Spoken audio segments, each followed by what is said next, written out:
Construction of the Upper West Regional Multipurpose Youth Resource Center, now rechristened after an illustrious son of the Upper West Region and Ghana's former defense minister, Bukar Kwala Sundanga Adama, affectionately called BK Adama, started in 2018 and was expected to be completed within 9 months.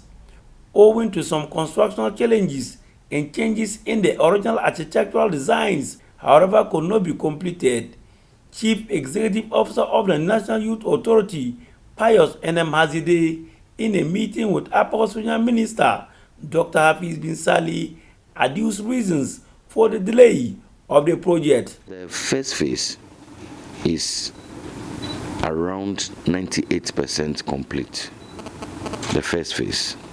The second phase, which actually turns the project around and makes it self-sustaining and economically viable, because you know the culture of maintenance, and we had to put in measures to ensure that the facility can self-sustain. We had to wall it and introduce some ticketing booths so that from time to time, for some specific games, when the decision is made that a certain token can be collected, those monies can then go back into maintaining the facility.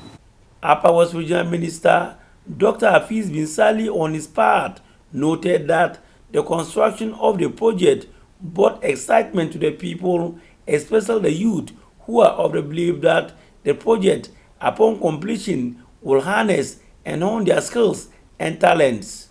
It is my expectation that if we are able to harness our efforts together, we should in no time see the completion of the facility so that it will be put to use.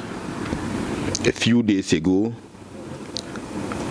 I took a tour of the facility, and it was there I was informed that the phase 1 was virtually completed and that they have started the phase 2.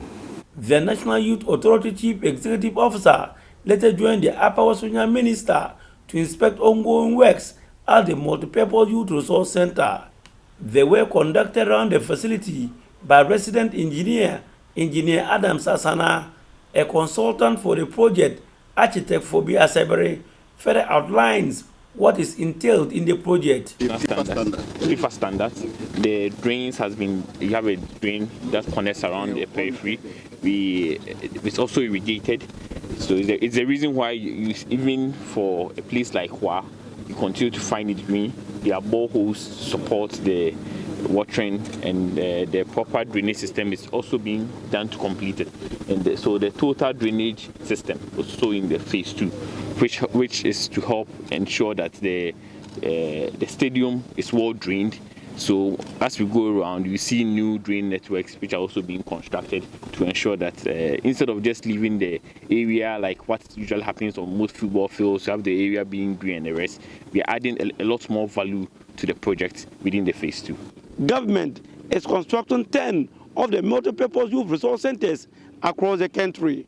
However, due to inadequate funds, their focus, according to the National Youth Authority Chief Executive Officer, Pius N.M. Hazide, they will be focusing only on 5. We are quite excited at the output of the contractor.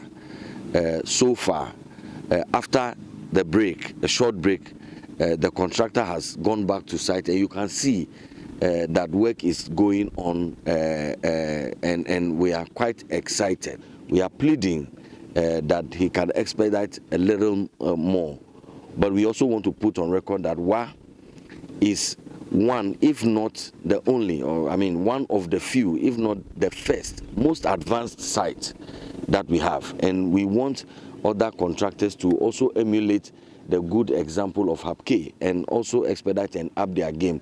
The first phase of the multi-purpose youth resource center in the Wa municipality is almost complete. The focus now is on the second phase. Reporting for Joy News, Rafik Salam.